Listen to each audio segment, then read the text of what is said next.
Hey, what's up, my friends? Today, I want to go over some of the basic manipulations when it comes to striking with your stick or your bolo. So grab a collie stick or training bolo. Prefer to begin with a training bolo. And let's get to today's training. When it comes to the basics of our collie strikes, we have three basic manipulations for a variety of different striking techniques. I classify these manipulations as kind of beginner moving into the intermediate level of practitioner, because the more advanced a manipulation gets, the more it's required to really have your calculation of timing down and measure of range. And at a very beginner level, you're really still learning the basics of range and timing. But as you're getting closer to intermediate, now you're understanding how to start to control timing, how to really measure range and manipulate the two. So if we take a look at our basic strikes of angles 1 and 2, this is where we make that big downward X. 1 and 2. You see this so much here on the Collie Center YouTube channel because this is the foundation of all the strikes.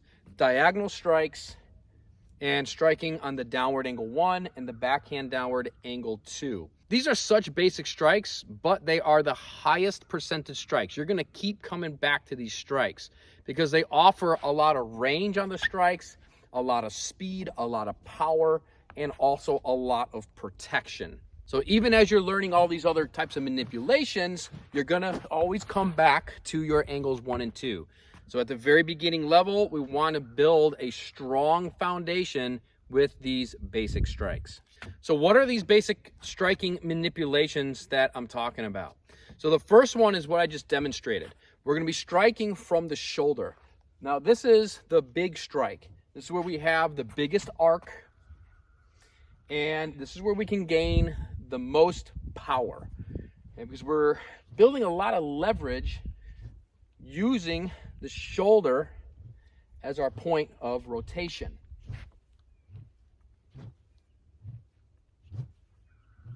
The second manipulation is we're going to move down the arm, and that is off of the elbow. So now we're going to be striking primarily off of the elbow joint. The shoulder is still obviously going to be assisting here, but we're still going to be making sure we're holding this kind of 90 degrees between the wrist, between the form and the weapon here, as best as we can. Okay? And the focus and manipulation is coming from the elbow now. So we're going to lose power, but we're going to gain speed because we're shortening the arc. It's like when you're looking at gears and mechanics, bigger the gear, the faster the overall speed. The smaller the gear, the faster the initial acceleration. So these are going to be a little bit faster on the acceleration point here. But we are sacrificing some power. The third basic manipulation, we're going to move down the limb again. And this is going to be our wrist, or what we refer to as wrist cuts. And this is where the rotation of the wrist goes into the cuts here, into the strikes. Now, obviously, this is going to be the fastest acceleration. You can really get these going. However, they have the least amount of power, which means if you needed to protect your head because your opponent was coming in, this is not going to be able to equal, at least equal the power of your opponent's strike if they're coming in, right? And they're really striking all the way in.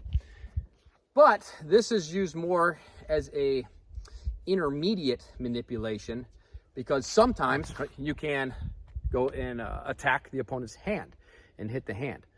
So our three basic manipulations, number one is off the shoulder, which is the foundational strike, maximum power, maximum protection.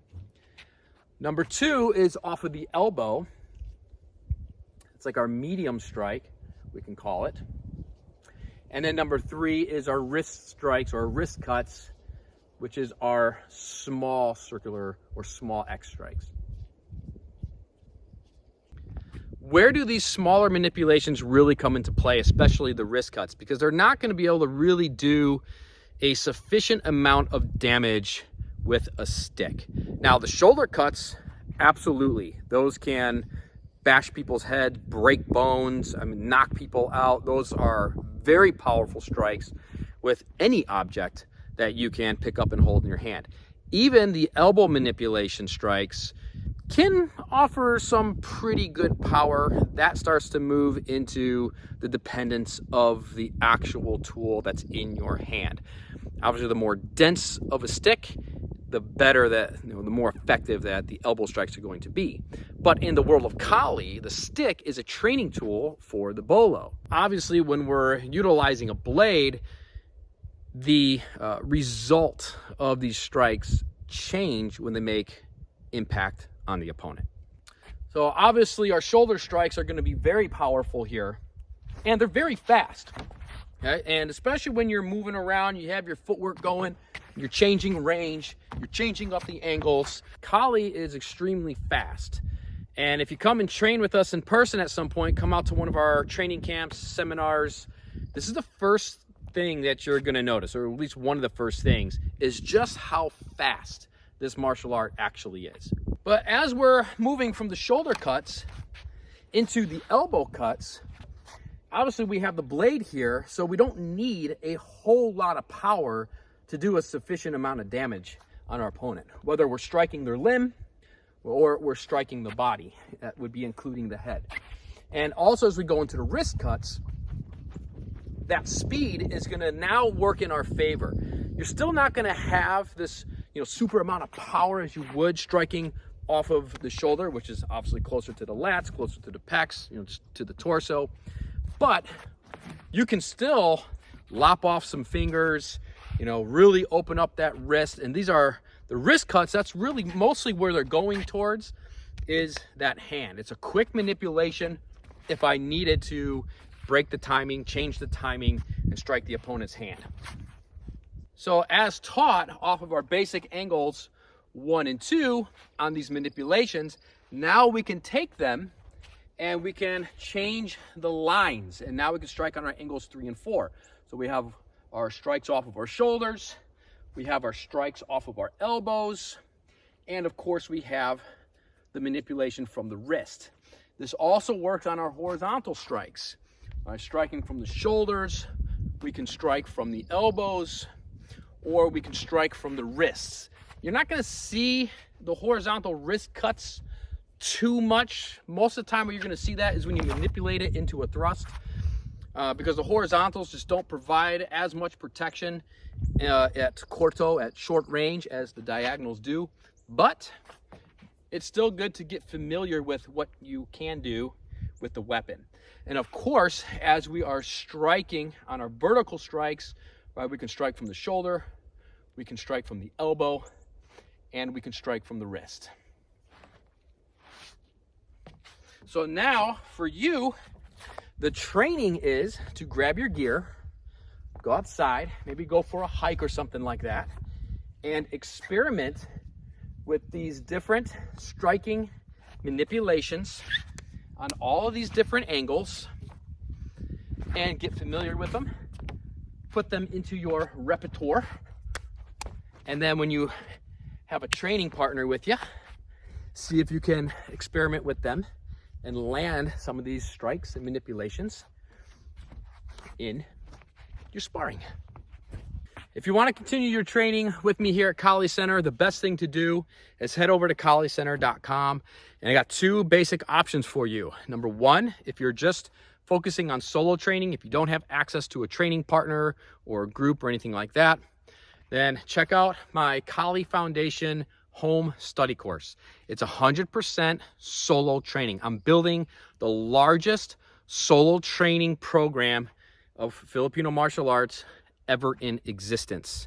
And if anybody out there thinks they're going to build a bigger one, they're not, because I'll find out and I'm going to make mine even bigger. I got a lot of solo training to share, because over the years, there has not been a lot of teachers of mine that I've come across, whether it was training with these teachers on a regular basis or going to seminars, but there was not a whole lot that put an emphasis on solo training. So I had to discover and figure out a lot of this solo training stuff on my own. The second main option is to join our online school. Right now, I'm giving first month for first-time users for free, so you can try it out for your first month. In our online school, you have access to an entire on-demand video library that has a little bit of solo training, but also a lot of partner drills as well, and that's where we put our future partner drills and training all up on there. Is going to be on our online school. You can also get access to our monthly live stream classes. You can ask your questions during these live streaming classes. And if you missed a live stream, not a super big deal because you always have access to the replays. And you can even take it one step further within our online school, and you can get some one-on-one live stream private sessions. And then we can really tailor your training program for your goals, what you want to achieve in your Kali practice. So check out those options. It's the first link down in the description. It'll take you over to KaliCenter.com. Check it out. And if you need to get a hold of me for anything, you can also email me at KaliCenter.com using the email system. And most importantly, get out there, go train, have fun, and I'll catch you back here next time.